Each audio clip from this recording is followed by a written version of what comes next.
best in radio. It's all about what's next. Go to financialsurvivalnetwork.com and sign up for your free weekly newsletter. You'll also get 3 free reports. The Financial Survival Network. It's all about what's next.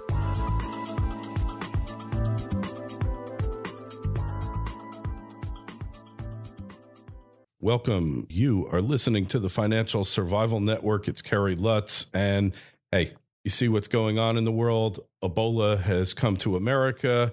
Secret Service seems to be asleep on the job, but so is everyone else in the country. At least it would appear so. And what is going on in this crazy world, in this country? Allyn Root, you tell me. Well, I'll tell you what, it's the murder of the middle class. Isn't that the name of my new best-selling book? The Murder of the Middle Class. It's happening all around us. You know, I got to ask a question. Obama said Ebola would never come to America. It's come to America, as I predicted. He has also said that if you like your insurance, you can keep it. He lied about that as well. The list is long. You know, I mean, everything he's ever said has been a lie. And after a while, he said ISIS would never reach Baghdad. And as we do this interview at this very moment, it's now in the media that ISIS is 2 miles from Baghdad, and the people of Baghdad are panicking. Their lives are about to be destroyed because Obama lied again. So you have to start to think, is this a purposeful attack on America and American values and capitalism? And does he want to destroy the country? And is he a committed Marxist and Muslim sympathizer? Or is he just a complete delusional, ignorant idiot? It's one of the two, Kerry. There's no other way to pussyfoot around this topic. He's either the dumbest man that ever lives or the biggest liar whose goal is to destroy America. And he knows everything he says is not true. Let me give you an example. He did that 60 Minutes interview earlier in the week. And in the 60 Minutes interview, he said all kinds of fibs and lies. The economy is doing great. Jobs are up. I'm the greatest jobs creator. But the best one of all that was so easily refutable that Steve Croft said nothing about is Obama said, it's just a fact. This is the greatest country in the world to invest in right now. You'd have to be crazy not to want to invest in America above all other countries now. And all you had to do is laugh at him and say, you know, I'm scratching my head, Mr. President, because every smart CEO in America seems to want to practice inversion right now. They all want any excuse to buy a company out of the United States and leave the United States. Yet you're saying it's the best country to invest in under you. Really? Then why does everybody want a jailbreak? Why are they all running from you, Mr. President? These are the smartest CEOs in the world.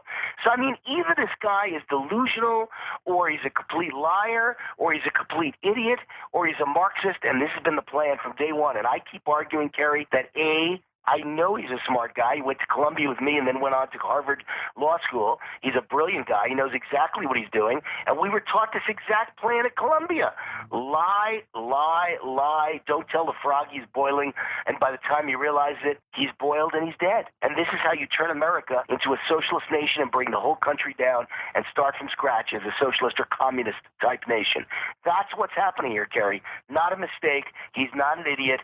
He is a liar, but he doesn't believe his own lies. He just wants you to. Yeah, well, don't you think people are onto him at this point, though, Wayne? I mean, look, I don't know that it matters, Kerry. I really don't know that it matters. I think we're headed for a Republican landslide victory in November. I think we'll take the Senate in a strong way, and I don't think it'll really matter because then you're going to unleash the worst Obama possible. Then it's 2 years where he has nothing to lose and nothing to worry about.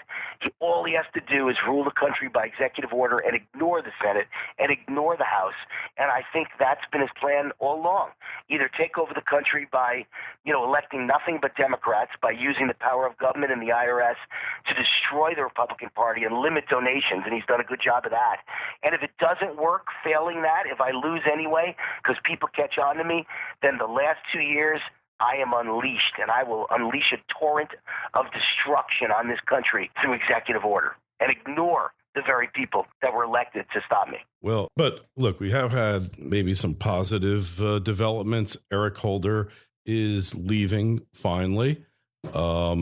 We're seeing that his popularity rating is at 35%, which I think is lower than George Bush, lower than Nixon at his worst point. And who's left supporting this guy at this point, really? Well, I understand, but again, I'll once again point out that if he's up against a Republican Senate and a Republican House, and if he's up against a public that sees him as the worst president in modern history, then he really has nothing to lose. So wait till you see what he unleashes, the torrent he unleashes in the last 2 years. And as far as feeling good about Holder being gone, you haven't seen the last Eric Holder. There's a scheme here. Obama's always got a scheme. He never gives up, and he's got balls the size of the state of Texas. I'm allowed to say that on the radio. He just dares you to stop him from doing things so ludicrous, so wrong, so illegal, such violations of the Constitution, and nobody ever stops him. So next stop for Eric Holder could be the United States Supreme Court. Well, hey, here's the thing. Do you think the Congress would go and impeach the guy? I hope so. I hope that's the point of electing a Republican Senate now, but I just don't think they have the balls. I just don't think they have the gumption to go after the president. They seem to genuflect every time. They think that's bad for their public image to ever be seen as an adversary to the president. You and I would. That's the first thing I would do. I mean, the key. I'm a big sports guy, and towards the end of this interview, I want to make sure I get in some comments about Derek Jeter's retirement because that's a true leader. I wish we had Derek Jeter in the White House, not Barack Obama. But having said that, in sports, never let your boot off the opponent's neck. You could be up 9-0 in the 8th inning, and my goal is to go for 12-0 or 16-0 because they may have a 9-run rally, and then they may tie it and win it in extra innings. And so you can never lift your boot. You can never relax for a second. And the Republican Party doesn't get that. It's got to be take the offense 24 hours a day, 7 days a week, and never lift your boot up off the opponent's neck. Obama gets it. That's the game that he plays, and he's done it very successfully for 6 years, playing offense 24 hours a day. And like I say, daring your opponent, doing things so absurd that you dare your opponent to stop you, and most of the time, out of fear and intimidation, they don't.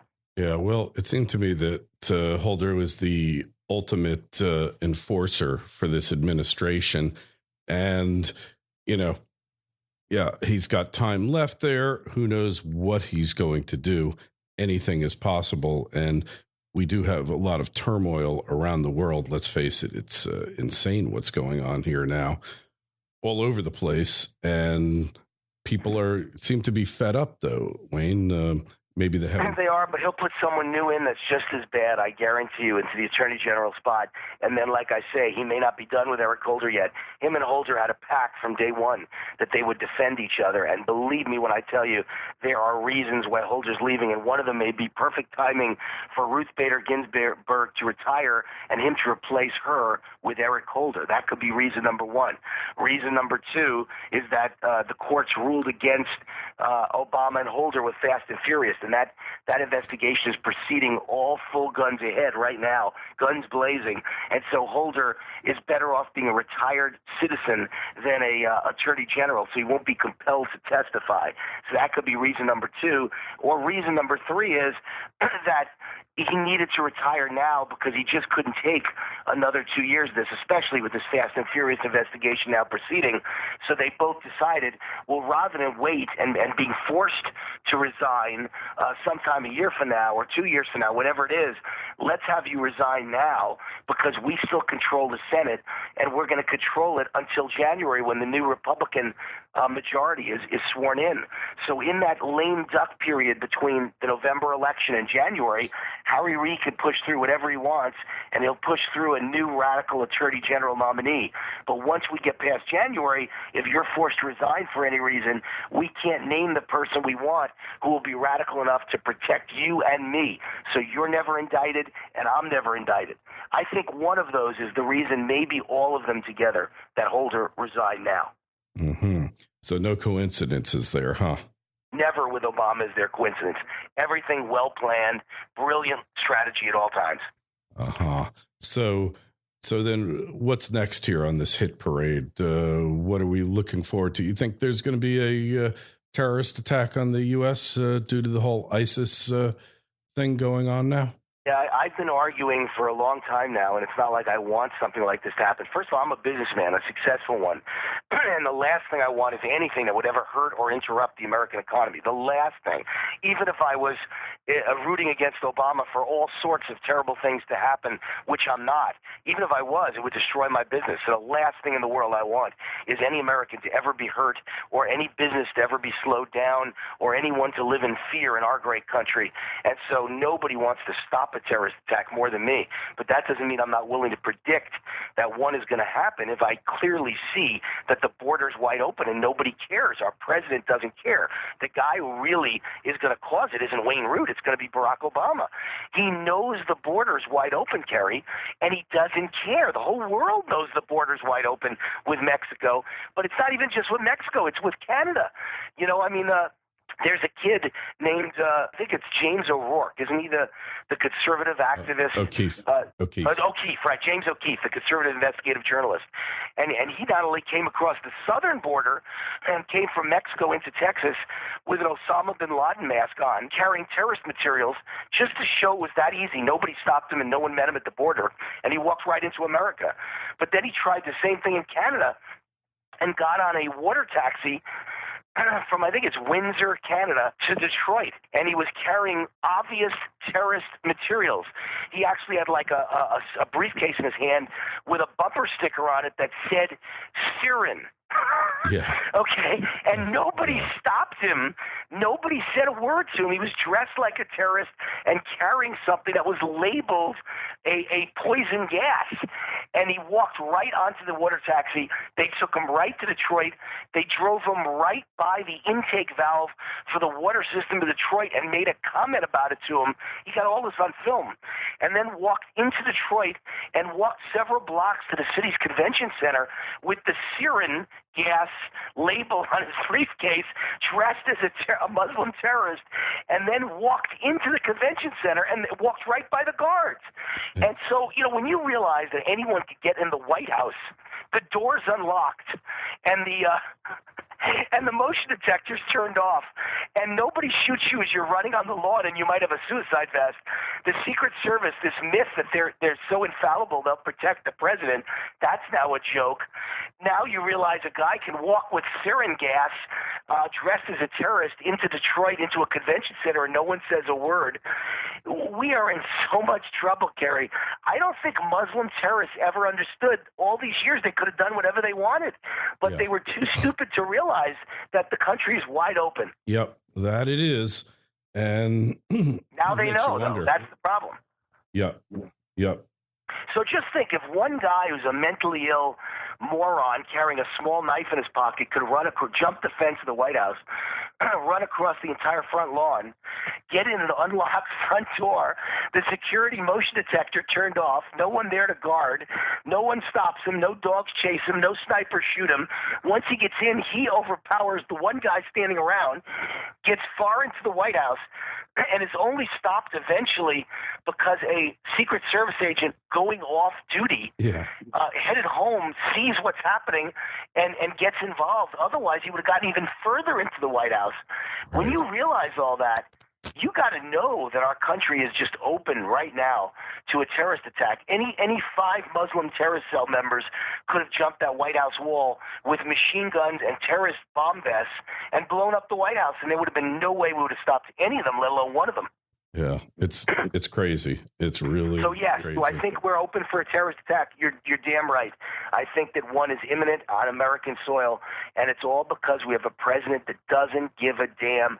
Nothing in the world is more important at this point than securing the border. And it's amazing, Kerry. The president uses drones to kill people all over the Middle East and to snoop on all of us. And there are thousands of drones available, and all we have to do is man the border with drones, and nobody could ever get over. The minute a drone saw a person, they'd fly up next to you or your group, and they'd say, warning, you're about to be killed. You're about to be arrested. You can't enter American soil. And within seconds, the Border Patrol would be alerted, and a convoy would come armed, and you couldn't walk into America. So it's the easiest thing in the world now. We don't need to ever again even think about building a wall. Nothing required. All you need is thousands of drones manning the border. It's like an army, and they all have cameras that report right back to the Border Patrol. The minute you see something, you send a patrol over to stop the guy or arrest the guy. It's that simple. Yeah. And nobody wants to do it. Isn't that amazing? I mean, what you have to be a person who hates America in the White House to not want to do that. Something's really wrong. And let's not forget, I'll throw in one more zinger for you. Well, all this is going on, and Ebola could walk across the border, and terrorists walk across the border, and people expecting welfare for the rest of their lives walk across the border to bankrupt America. We have a hero Marine named Andrew Tamarisi rotting away in a Mexican prison who's done nothing wrong and made a wrong turn into Mexico. And the president's never even lifted up the phone to make a single phone call to get him out of that prison, even though he's been tortured by Mexican prison guards in that prison. Nobody cares. It's unbelievable. If that doesn't prove what kind of a man you've got in the White House, I don't know what does. Yeah, it's pretty shocking. It's pretty shocking. And it really... makes you wonder what hope there is here.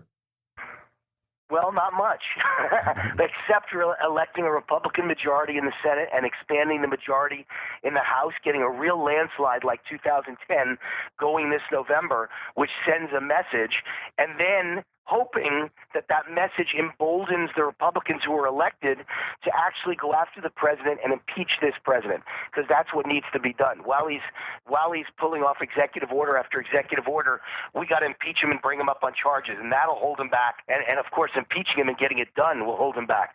So those are the things that I think give me a little bit of hope that we could turn this thing around. I never, ever, ever count out America. I guess because I'm a sports fan, Kerry, and I've seen so many of the teams that I support, down 9-0. Most of the time they lose when you're down 9-0, but every once in a while you tie the game in the 9th and win it in the 12th, and you go, wow, greatest comeback of all time. It's really possible. And once you do that, find me a team that does that. Usually in the next week or two they do it again, because now they really believe it's possible. You're never out of it till the fat lady sings, as they say in sports. Dandy Don Meredith used to say that on Monday Night Football. Until the fat lady sings, it's never over. And you just never know. Does it look good for America right now? No, it doesn't. But this is the greatest country in world history with the greatest people in world history, and I would never count us out until the moment it's over and we go under and the economy collapses. Until that moment, there's always hope, and I will keep fighting. And I think there's more than a glimmer that you can make something good happen, but you just got to elect some really good people who are fighters like me and patriots like you, and maybe you got a chance. Yeah. Hey, speaking of which, it's a year now since we're coming up on the 1-year anniversary of Obamacare, and that's really worked out well, huh? Yeah, it is. I believe this week is that 1-year anniversary, and I just wrote a commentary for Fox News, and hopefully it'll be up in the next 24 hours, and it's, happy anniversary. And the Republicans should see it as a positive thing and embrace it and run with it and yell it from the highest mountaintops that Obamacare is a nightmare and it's not working. And that's what will stir up a hornet's nest for this election. Make sure you remind people of the disaster and the failures of Obamacare, and make sure you remind people who brought it to them, Barack Obama and the Democratic Party, all of whom are now running and refusing to let Obama stand next to them and campaign for him, and all of whom claim they're not fans of Obamacare, but every one of them voted for it. And make sure 24 hours a day you point out the pain it's caused, because, my insurance, Kerry, in my own personal life, it's probably the best example I could give you. It's gone from $500 a month, my health insurance premium, to $1,700 a month, and now it's been canceled by Aetna as of December 31st because of the mandates of Obamacare. Aetna says they can no longer afford to insure me at $1,700 a month. So you tell me what the average middle-class American is feeling right now. Millions of people are getting that same notice that I just got, and millions more won't get it till after the election. So you got to point out it's coming and interview people in your ads who've had it already come and said, it's coming to you too. Everyone's going to get it. What do you think? They only picked on Allyn Root? It's going to all Aetna's customers. I just got it first because I'm a small businessman and an independent contractor, and we're going to get that notice before the big corporations are going to get it. Theirs is coming, and everyone everyone's always known this. The first wave was small businessmen like me and you, and the next wave is every corporation with millions of employees, and they're going to have to lay their employees off. And that wave was always expected to come after the 2014 election in 2015. So early next year, there will be millions of layoffs after corporations get their cancellations and their dramatic price increases. A disaster is befalling America, and Republicans need to embrace it and talk about Obamacare and the border, the open border, 24 hours a day, 7 days a week. Those are the two issues that win the election. Yeah, amazing. And 60% of people in the latest survey are opposed to it. I don't know how many are really in favor of it, but it's pretty substantial, the number who are against it. Very few people really in favor. I'll tell you who's for it. That's the thing about life is nobody cares about their neighbor anymore. No one cares about community, even though Democrats with their communist beliefs think everything is about the community and nothing is about the individual. It's the collective. But the irony is nobody gives a crap about their neighbor. So if I get that kind of an increase from 500 to 1,700, and it's going to go much higher now that I'm canceled, my neighbor doesn't care. The average person on the street doesn't care. If my neighbor gets it, and I know I'm going to get it next, then I care. So you got to make sure that everybody knows it's not Wayne Root who got it. He was just the first wave. It's a fact. You're going to get it too. Everyone's going to get it. It comes in waves, and the small businessmen and women get it first. So first of all, we're the canary in the coal mine. So that's the first message. And then as far as who likes Obamacare, there are people who like it, Kerry. If you're poor and you've never had health insurance in your life and you're being handed something for free that's worth $20,000 a year, you're going to like that. So there are 30 million people who never had health insurance that like it. But they have voted Democrat their entire lives, so he hasn't gained one vote. That's the thing that Republicans have to understand. You're not turning off one voter when you attack Obamacare because the people who like it have voted Democrat straight ticket their entire life. And so you got to talk about it all day long, 24 hours a day.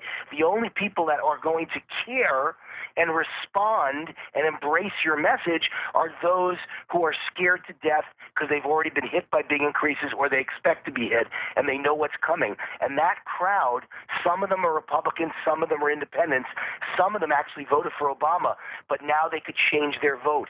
So that's who you got to go after 24 hours a day. Don't worry about those who are getting free Obamacare. They're a lost cause, and they always voted Democrat, and they always will. And now they're happier than ever because they've got free health care. That group doesn't matter. Yeah, that's for sure. And the people that've got their hands out, they're a lost cause, like you say. This talk of Romney running for 2016, just rumors, or you think he's really going to go for it again? Yeah, no surprise to me. It's pretty clear to me he's in. When you see the kind of PR he's getting or he's putting out, he's obviously got his minions of public relations people who have made the decision he's going to run, and they want to get his name in the press, and they want him to comment on every issue that he was right about in the last election and the last debates. And he was right about a lot of stuff. They laughed at him. Obama made a joke about the 1980s are calling. They want their decade back when he said Russia's our biggest adversary. Well, guess who our biggest adversary is? Russia. Mm-hmm. And so I wasn't the biggest Mitt Romney fan, but I got behind him 110% because in the end you got to elect Republicans if you want to change this country, and at least he's a pro-business Republican. He's too moderate for my taste, too wishy-washy, a little bit too liberal on some issues, and just not a great go-for-the-throat guy. He's too nice. But I did support him, and I did think he would have turned around the American economy, and my guess is, my educated guess is he's in again, he's running, and he'll win the nomination. And my hope is that if that happens, he names Ben Carson as his running mate. I would like a Mitt Romney, Dr. Ben Carson Republican presidential team, and I think that team would win the election because I do think Romney will be smarter and wiser and more go for the jugular this time and point out every area where Obama has ruined this country and where he was right. I think that would be a effective argument. Here's all the places where I told you on national TV in the debates I was right and Obama was wrong about all of them. I told you so. That wins an election, I think, if Romney is more of a fighter this time. So I'm not aghast at the idea of him running. He's not my favorite. He's not my first pick. But I think name recognition is almost everything at this point. It's like acting. Hollywood is politics now. And everybody knows the Clinton name, so she's expected to be be the next president. Everyone knew the Obama name, so he was expected to be reelected. Everybody knows the Bush name, so they all think that automatically you're in the race if you're a Jeb Bush. Names are everything. What's a bigger name than Mitt Romney? So if it's name recognition and if it's proving you were right last time, and if it's pro-business that we need to turn around the economy, maybe he's the right guy. But I want him to name a Ted Cruz or a Rand Paul or a Dr. Ben Carson as his VP to prove that he is a true conservative. Hey, sounds good. Anyway, we got to get going, Wayne. So just tell us where we find you, your website, your book. Sure. The Murder of the Middle Class is the book. The Murder of the Middle Class. You can get it at Amazon or any fine bookstore, Barnes & Noble, or Sam's Club, Costco, Books A Million, you name it. Or find out more at my website, root4america.com. That's ROOT, 4america.com. The book, again, is The Murder of the Middle Class. It is a national bestseller. Thank you, Kerry. Hey, thank you, Wayne. We'll talk to you soon. Good luck. God bless. Bye-bye. FSN Radio. It's all about what's next. Every week the show is growing. Would you like to be a part of it? Then go to clubfsn.com and help support us with $1, $2, $5, or $10 a month and get a host of premium content with newsletters dropped into your mailbox, free books, private audio clips, webinars, and much more. Then join clubfsn.com. If you want to get ahead of the trend and ensure your family's financial security before it's too late, go to clubfsn.com and sign up. FSN Radio. It's all about what's next. Go to financialsurvivalnetwork.com and sign up for your free weekly newsletter. You'll also get 3 free reports. The Financial Survival Network. It's all about what's next.